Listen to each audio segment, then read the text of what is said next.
Throughout the cyber ages, fun-loving Somalis have outraged the zealous.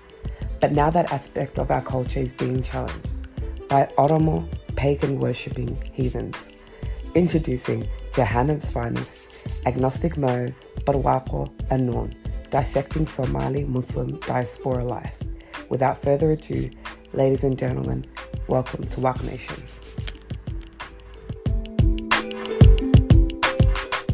Today's episode, we'll be discussing the Somali ex-Muslim experience, the results of our survey, and the differences between Somali ex-Muslims and Somali Muslims. So take it away, Mo. Yeah, we've recently made a survey about Somali ex-Muslims. And firstly, I have divided the survey questions into demographic-related questions. And in the second category, we have more interesting, of sentiment-related questions, where I ask about their reasons for leaving and the other views that they hold. The answers are based on around 80 responses, mainly from our Discord, from ex-Somalian subreddit, and Facebook.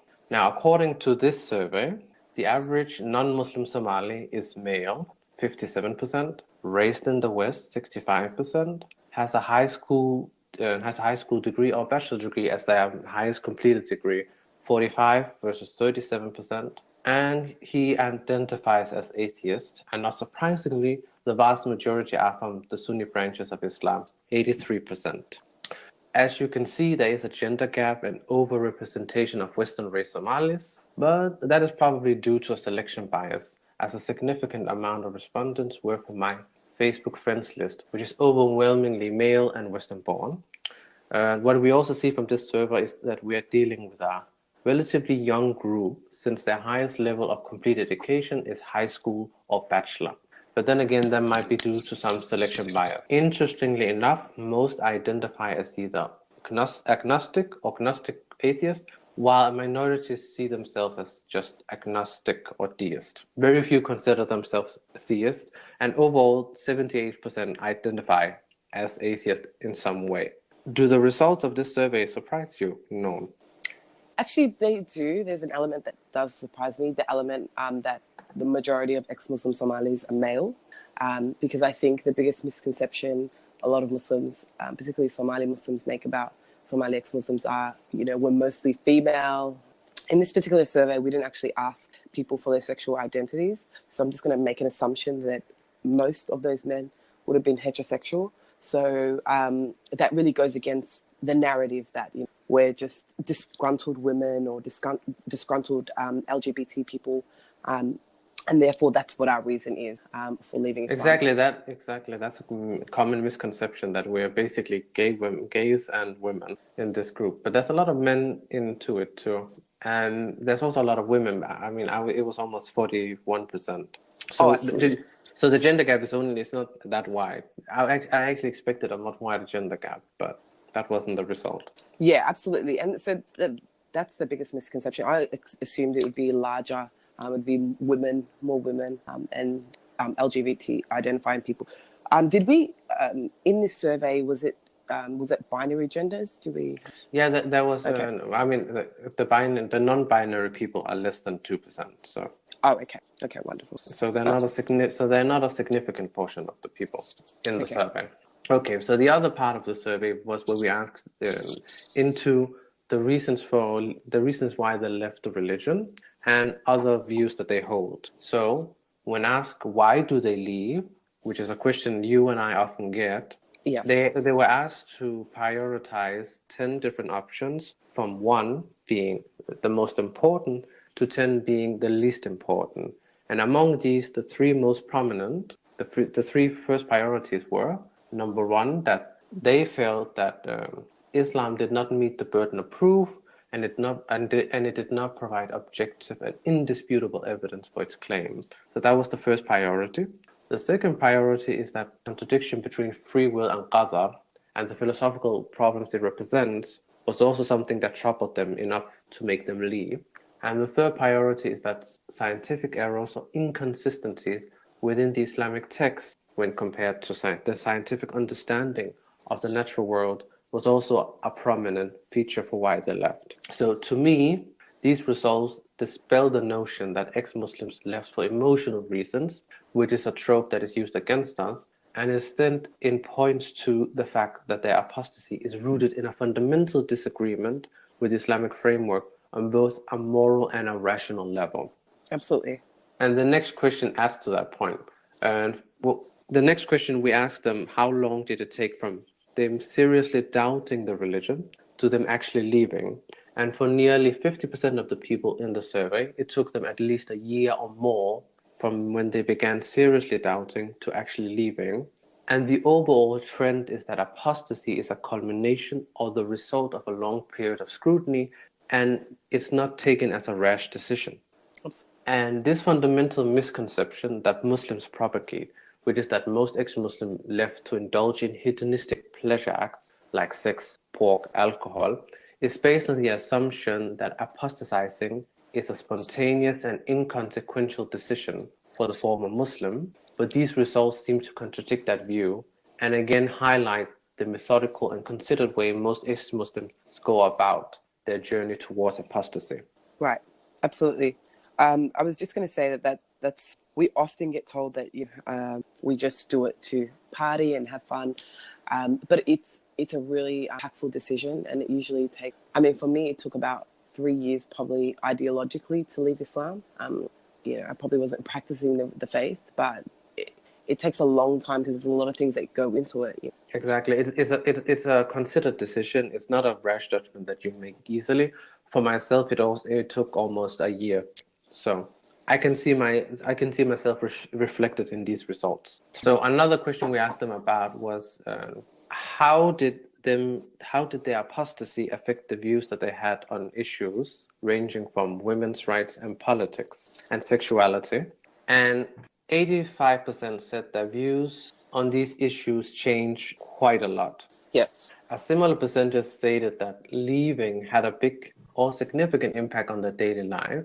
And what both these results indicate is that most respondents have gone through a transformative apostasy rather than just a mild apostasy, in that their previously long-held beliefs have been rejected and substituted by new beliefs and practices. Because there is this idea that the ex-Muslim thing is just a phase. And what these results indicate is that it's not just a phase, it's a fundamental transformation of the person. I thought though.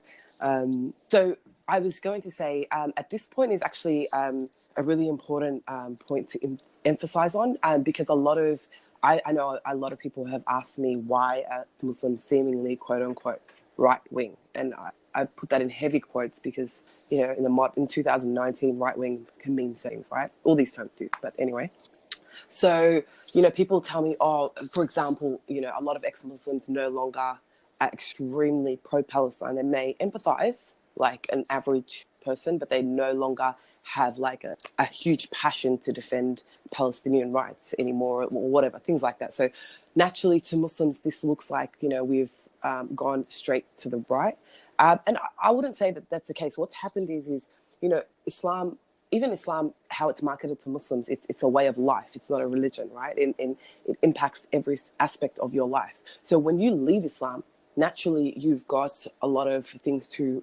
It's like everything comes up for renegotiation, right? Recontracting. Exactly, because once you leave, you can see a lot of opinions or a lot of ways of thinking that were pushed on you, and that you can either reject or accept depending on what your ideological standpoint is. Exactly. Moving forward, and you recognize that most of the stuff that you valued, all the things that you believed in, were things that were pushed onto you. So now it's like you've almost got an opportunity to start again and kind of reflect on the things that you want to. And look, ex-Muslims are not a monolith. Ex-Muslim Somalis, particularly in this, are not a monolith. I'm not a communist, but I have a lot of ex-Muslim communist friends. It's just the political variety is so large because everybody's got the opportunity now to choose for themselves. Exactly, it's a time for re-examination of your previous belief and the adoption of new beliefs that you find more suitable. Exactly. Okay. And the last question we asked our participants was their assessment of life afterwards, after having left. We asked them whether or not they felt happier or more content after having left. And around 80%, said that they felt happier or more content after leaving. And definitely, absolutely. And that could be due to the fact that they felt they have been burdened with the belief they didn't agree with, or they had a lot of unease with engaging with difficult questions presented to them that they, that they couldn't answer. And a lot of that has been lifted from them once they leave. Right, definitely. I definitely know that was my experience. I think, you go through, I think maybe perhaps what, in my opinion, there's a difference between ex-Muslim women and ex-Muslim heterosexual men, particularly cisgender heterosexual men, I think. For most LGBT and for women, I know definitely, you go through a mourning period. There is definitely feel sad that you're letting go of your, ancestral religious tradition and stuff, so on. That you can have that little moment, but for the most part, as a woman, it's like a weight off your shoulders because there's so many things in Islam that target women. So, for example, there's all these beliefs like women are the majority in hellfire, women are worth half a man, and so on and so forth. So all of that for women when they leave Islam, it can literally feel like like a really euphoric thing. Like I know for a lot of ex-Muslim Somali girls, they've found it to be a really positive feature. And now I think the world has become bigger and their lives are much happier. On the flip side, I've spoken to a lot of Muslim Somali men, and I found that a lot of them, especially heterosexual men, I find that it can sometimes give them a bit of depression. And they often leave for, real theological reasons, as well as the clash between the Quranic elements and science and so on. So it can really be hard on them for men, especially heterosexual men, to leave, for sure. Then we have to go to the second question. Mm-hmm. And the second question is, what is the difference between non-Muslim Somalis and Muslim Somalis? The first difference is that there's the blueprint. Somalis who are born into Muslim families are born with a specific blueprint that they're expected to follow. There are rituals they have to perform, beliefs they must confess, and any question of significance is referred back to the Quran and Sunnah. This stands in contrast to the ex-Muslim experience, where once you shed the superstition, you kind of have to start from scratch. And it can be both scary and liberating in that you're freed from restriction made by others for you, but at the same time, you're tasked with creating a whole new moral and life framework. And this requires you to deeply engage with difficult questions about morality and what purpose looks like for you. It's only when you're on the other side of that exercise that is realized how dealing with these issues sets you up for a better life in accordance with your own visions and beliefs. I just wanted to interject there and say, I actually really agree with Armin Navabi on this point, where he says that I actually disagree that it's that life shattering when you leave Islam and you kind of no longer have a moral guide. I think most Muslims, that's what they say to us, like, how do you have any morals or whatever? But I agree with Armin Navabi when he says, Muslims have a lot of different influences in their lives, right? So for me, when I left Islam, it was definitely difficult, and I had all these things that I was mourning, right? But for me, I had, moral foundation. My moral foundation did not only come from Islam. There's many. I definitely live in the West. I was definitely influenced by Western morality, even as a Muslim. So exactly, you say you start from scratch. What I mean by that is that you have to create it, like in a sense, you have to create it like it's an ideology that you have to create. Like you have to figure out for yourself, what moral system do I subscribe to? But many times you already know, because you have an internal moral compass that guides you. Like a lot of times when we disagree with Islam morally, it's not just about the influence you have. You also have a fundamental, moral compass that goes in one way and Islam that goes in the other. Right, absolutely. So it's not like you're starting completely from scratch, but you have to, in a way, you have to remove a lot of the assumed position that you held as Muslim. That is what I mean by coming from scratch. Definitely. It's a multi-dimensional, I would say, morality, So it's like you got to kind of peel back the elements that have been imparted on you and the things that you've chosen for yourself. So, yeah. And the second major difference is how we deal with doubt and the journey we go through. So one of the most crucial differences is how Muslims and ex-Muslims have treated doubt as believers, since that is consequential for how far they'll come in their journey.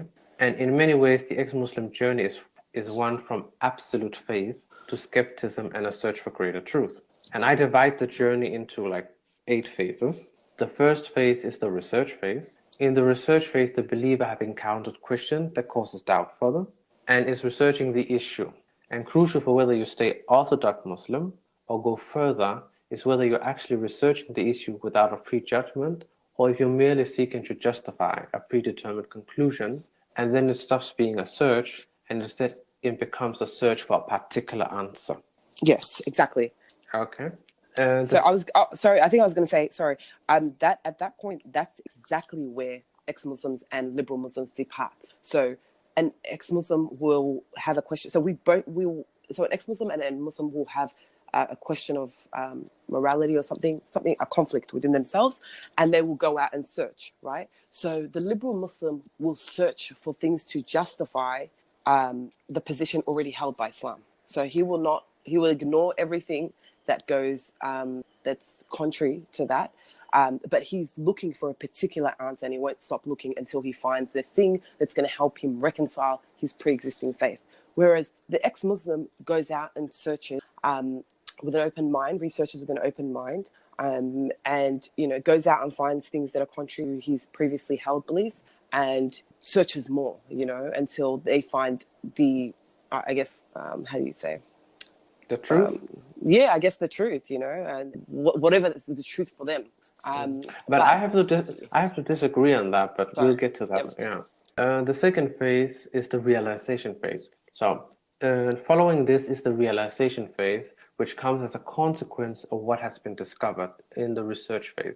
Here, the believer realizes that their belief system might have moral flaws or not be consistent with science, and this causes a crisis of faith. However, this realization does not necessarily mean that the believer leaves the faith outright. As a consequence, instead it leads us to the third phase, the reconciliation. Okay. In the reconciliation phase, we try to reconcile the discrepancy that has been discovered. First and foremost, because religion forms our core identity and it's very difficult to give up. Secondly, it's motivated by a wish to keep the status quo. You do not want to jeopardize relationships with family, friends, or spouses. Thirdly, and I think this is mainly for Christians and Muslims, the fear of hell and internal conscious torture keeps us in the fold. Absolutely, yeah. So we will try to rationalize things to avoid, getting onto the other side of the fence. And this is, I think, where you find Quranists, liberal Muslims, and Ahmadiyya.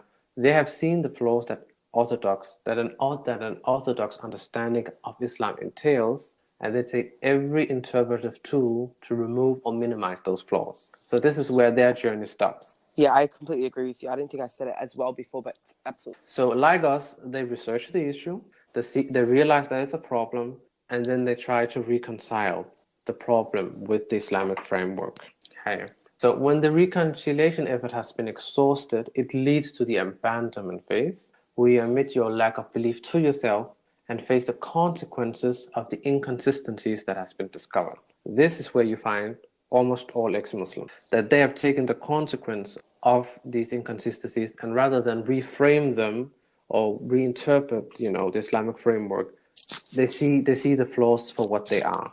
Right. At the same time, you're experiencing the emotional phase, which is the fifth phase, where you experience a flurry of emotions caused by the laws of the assumptive world, meaning the laws of all the implicit ideas of heaven, justice, a caring God that used to secure oneself. The most common emotions are anger, confusion, sadness, even depression. Feeling isolated is a common theme throughout, as we believe for a moment in time that we're the only ones going through this. And I think that's a very common ex-Muslim experience. Like before you meet other ex-Muslims, you think you're the only one that went through this journey. Definitely. And I just wanted to add another point of emphasis. So Muslims don't just run with the fact that there's a lot of Muslims that do struggle with depression and anxiety, and a lot of the consequences of leaving Islam. But I would say that a lot of that we could mitigate a lot of that pain if ex-Muslims could be still somehow okay with their families and stuff like that. I think a lot of the depression, isolation they feel, we definitely get is as a consequence of leaving Islam. Exactly. It's a response to the environment. Yeah. Right.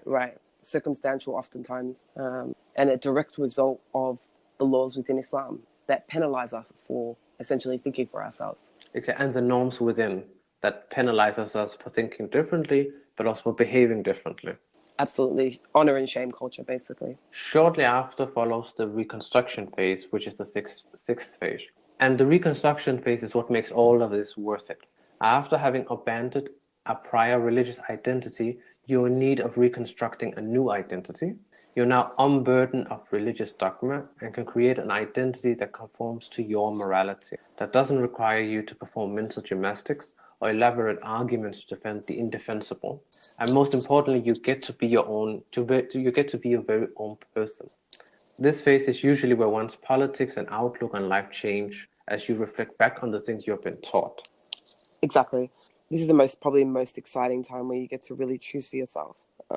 Exactly, you get to choose your own person rather than have your own person being chosen for you. Right. And Islam is like something that, a religion that really determines the follower's life from cradle to grave, So it's a really great opportunity. It might be the only opportunity in your life where you've ever gotten to really think about how you want to move forward, the kind of values you have and stuff like that. And by the way, I think that's also another point that's really attractive, particularly for converts to Islam. So a lot of people think, why would somebody convert to Islam? I think oftentimes a lot of people like the fact that from cradle to grave, there is a program, and everything's already set for you. So people, that kind of structure, that rigid structure can be really attractive to people. So yeah. I agree. And if you're privileged and financially independent, you get to the coming out phase, which is the seventh phase, where you can publicly declare having left the religion and reveal the changed person you have become. But sadly, that is not a place most ex-Muslims get to for various reasons. Right. So, I mean, there are two, I guess, main groups of ex-Muslims. There are ex-Muslims that live in the West, and those who are sadly still trapped in the Islamic world. So, for those who are still trapped in the Islamic world, 13 Muslim countries punish apostasy with death. So, for those ex-Muslims, coming out is just absolutely not an option. Yeah, it's impossible. Mm-hmm. Yeah, it's just not an option unless you want to be like a Raif Badawi or one of the many cases, right? And then there's ex-Muslims that live in the West ourselves. I know for me, I was public about, I think, maybe I've been public for the last year and a half, just on my Twitter page, and I've experienced extreme backlash. Yeah. And the last phase is the activist phase, which is marked by doing activism and advocacy on behalf of apostates to ensure that they face less harassment, discrimination, and intimidation. And I would put you in that category, known. Right. Do you consider yourself an activist? I really don't personally consider myself an activist, but I guess that's what I was essentially doing on Twitter. I really didn't look at myself and set out to be anything, but I just, was spewing my opinions and stuff on Twitter, minding my own business, and I received a barrage, death threats, hate. If it stopped just online, I think it wouldn't have fazed me too much. But it was the personal nature in which the attacks became. So what happened for me was like Muslims were like, it seemed like they were, and there is so many out. And this is what I would say to anyone listening. There are 2 billion Muslims out there. Representing your faith by bullying ex-Muslims is the absolute worst look, in my opinion. So I think oftentimes I show people what Muslims send me because I want people to understand just how the amount of pressure is on her. But anyways, I said all this to say, I received even people telling me my mother's address, to intimidate me into silence, and it's this whole collectivist mentality, especially amongst the Somali diaspora, this mentality where, because you're of Somali descent, you're supposed to have a certain default position for life. And you're not allowed to deviate that script. And I had people from the US, from the UK. Like I live all the way in the southern hemisphere, so it's quite the distance. And people from around the world acting as if my opinions personally affected their life. And this is often the problem with collectivist traditions like Islam. It can kind of create this mob mentality amongst the followers. Yeah. So. But speaking of backlash, please join us for our next week's episode where we will be discussing everybody from Ilhan to Ayan Hersi, and diaspora. Thank